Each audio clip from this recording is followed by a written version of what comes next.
Selamat sore teman-teman semua. Assalamualaikum warahmatullahi wabarakatuh. Salam sejahtera bagi kita semua. Oke teman-teman, kali ini saya akan menanggapi salah satu komen dari teman kita ya, Kak Sabda ya. Kalau keliengan, oke kita bacakan dulu komennya. Kalau keliengan, apakah tensinya ikut naik atau istilahnya kalau keliengan apakah berdampak kepada tensinya? Oke, berdasarkan pengalaman saya, kalau saat mengalami keliengan itu ini kalau saya ya, tensi itu dia tidak akan naik. Dia akan masih cenderung stabil. Bahkan biasanya tensi itu kalau keliengan dia itu cenderung akan turun biasanya, ya. Namun kalau yang naik itu ya, itu yang bukan keliengan. Kalau gejala seputar lambung ya, yang membuat tensi kita naik itu ya, itu biasanya yang kita rasakan itu biasanya gejalanya itu biasanya jantung berdebar biasanya. Karena jantung berdebar itu jantung kita ini memompa dengan keras ya, menyetabilkan atau mengkondisikan agar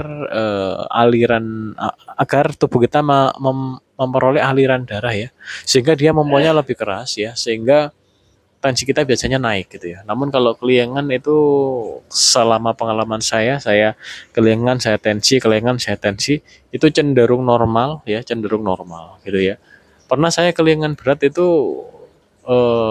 setelah minum kunyit itu tensi malah cenderung rendah ya, karena memang saat pagi gitu ya. Jadi kalau menurut saya lebih baik teman-teman mempunyai tensi sendiri ya. Jadi biar bisa mengontrol sepanjang waktu kondisi tensinya, nanti bisa sambil dipantau gitu ya. Bisa bisa sambil dipantau tensi saya sekarang gimana ya, kondisinya sekarang gimana. Kalau saya ketika saya tidak mengalami kurang enak ya, biasanya saya tensi. Dan itu tadi kalau keliengan masih cenderung normal lah ya. Karena biasanya kalau keliengan itu jam-jaman, teman-teman. Biasanya kalau saya itu jam 6, jam 7 sampai jam 8 biasanya ya. Jadi keliengan tidak sepanjang hari, namun ada juga dari teman-teman yang keliengannya sepanjang hari ya. Jadi ada juga yang tinggal keliengan saja. Kalau keliengan itu umumnya ya itu agak lama. Kenapa agak lama? Itu menunggu istilahnya imun kita ya itu naik gitu ya. Jadi kalau imun kita masih belum naik ya, kita akan sering kelingan gitu ya. Bahkan untuk aktivitas yang memerlukan eh, fokus fokus tinggi itu akan kelingan.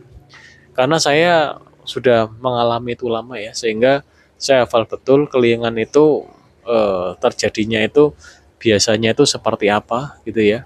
Ini berdasarkan pengalaman saya gitu ya.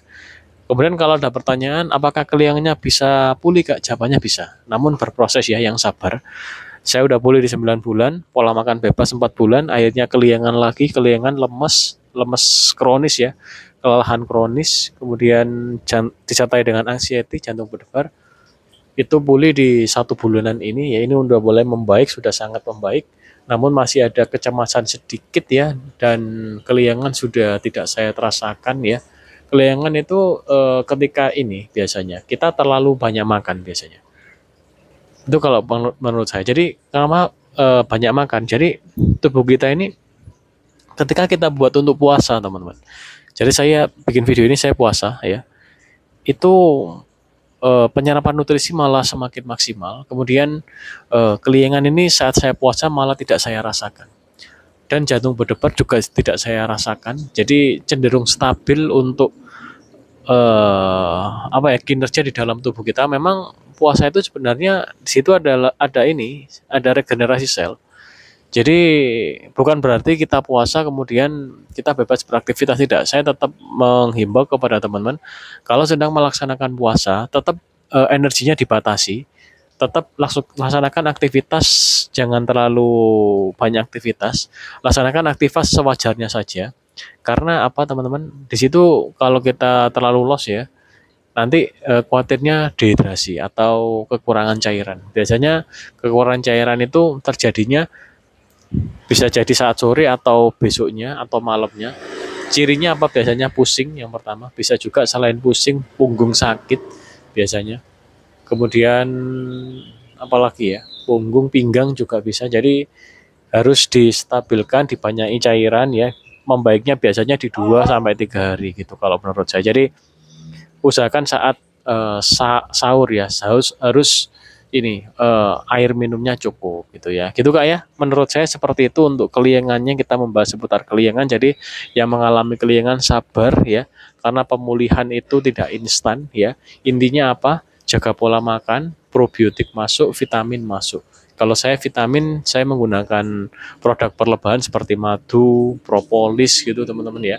Kemudian ada juga beberapa eh, nutrisi atau vitamin dari Teh Binahong gitu ya.